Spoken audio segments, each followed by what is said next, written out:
Facebookers, Facebookeuses, citoyens, citoyennes, étrangers, étrangères. Voilà. Là, c'est une vidéo que je fais en urgence et que je fais pour une maman meurtrie, une maman qui est abasourdie, car son enfant a été passé par l'aide sociale à l'enfance. Son enfant a été passé par l'aide sociale à l'enfance et son enfant se retrouve à errer dans toutes les rues de France. Et là, sa fille est en garde à vue à Marseille. La maman a appelé cet après-midi l'aide sociale à l'enfance afin de savoir où est sa fille, qu'est-ce qui se passe avec sa fille. Eh bien, l'aide sociale à l'enfance l'a envoyé balader. On a l'audio, l'a mis l'aide sociale à l'enfance sur écoute, et elle est là la triste réalité. Si on fait cette vidéo-là, c'est qu'on fait cette vidéo connaissance de cause. Ça fait exactement plus de 1 an, on fait un travail énorme sur l'aide sociale à l'enfance. Un travail de fond. Et on s'est rendu compte que l'aide sociale à l'enfance, tout est financé. C'est un business sur l'humain qui est juste incroyable, mais vrai, instrumentalisé par les institutions, par l'État. Pour être clair, l'État donne de l'argent à l'ASE, à l'aide sociale à l'enfance, que eux, on va dire, mandatent des associations à qui ils donnent des sommes phénoménales.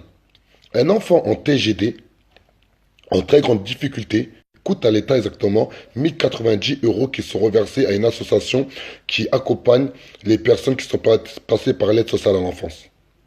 Là, la vidéo que je fais, c'est pas un jugement sur l'aide sociale à l'enfance. C'est pas salir ou dénigrer toutes les personnes qui travaillent à l'aide sociale à l'enfance. Car heureusement, il y a énormément de personnes, énormément d'éducateurs, énormément d'inspectrices ou d'inspecteurs qui font correctement leur travail. Donc là, on n'est pas là à jeter l'opprobre sur l'ensemble d'une institution. Là, on dit juste que aujourd'hui, alors que je vous parle, il y a une maman qui est meurtrie car elle contacte l'aide sociale à l'enfance et elle n'a pas de réponse. Et ce n'est pas normal, car ça reste la maman. Ça reste la maman. Vous vous rendez compte, vous voyez votre fille tourner dans toutes les villes de la France. Vous voyez des Snapchat, vous avez... C'est pas ma fille, c'est pas possible.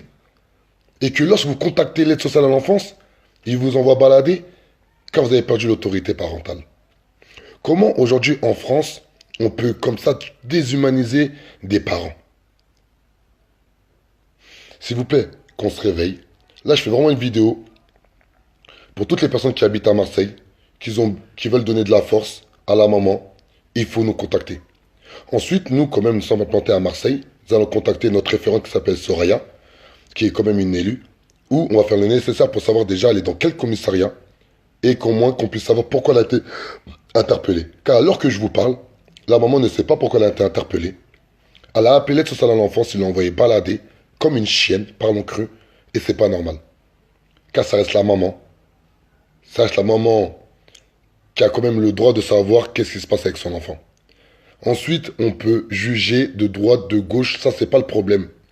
Qu'est-ce qui a fait que la fille a été placée? Pourquoi elle a été placée? Mais par contre, une institution française qui est payée par nos impôts a le devoir au moins de répondre à une maman qui demande d'avoir des nouvelles par rapport à sa fille et en plus qui est en garde à vue. Je sais pas, pour moi ça va de soi. Mais voilà, il y a un vrai problème avec nos institutions, surtout avec l'aide sociale à l'enfance. On vous promet qu'on fait un travail de fond énorme. On vous promet que lorsqu'on va sortir le dossier sur l'aide sociale à l'enfance en France, croyez-nous, on va faire bouger les murs. On va faire dépasser des montagnes. Ça, c'est une certitude. Merci à vous. Merci à tous. Tous ceux qui ont envie de travailler sur le dossier de l'aide sociale à l'enfance, non pas pour les salir, non pas pour en dire les grossièretés, mais surtout pour que l'aide sociale à l'enfance réalise que leur vrai souci, c'est l'accompagnement des familles. Leur vrai souci, c'est de déshumaniser des parents devant leur enfant au point que les parents n'ont aucune légitimité, ne serait-ce pour pouvoir se remettre d'un point, pour pouvoir élever leur enfant dignement. Car le but du jeu de l'aide sociale à l'enfance, c'est pas de protéger des enfants et de tuer les parents. Le but de l'aide sociale à l'enfance, c'est de protéger les enfants et d'accompagner les parents. Et ce qui n'est pas en France, et c'est une réalité. Donc, merci à vous, merci à tous. Là, c'est un appel du cœur, c'est un cri du cœur, car on a besoin d'amour, on a besoin de dignité, on a besoin de valorisation de la personne. Et aujourd'hui, en France, par rapport à certaines institutions, il y a des grands manquements à ce devoir, mais on espère par le biais de la Révolution est en marche, par le biais du parti politique qu'on a créé, par le biais de l'association qu'on a créée, de faire bouger les choses à l'échelle nationale. Merci à vous, merci à tous, paix et amour, la Révolution est en marche. Ciao.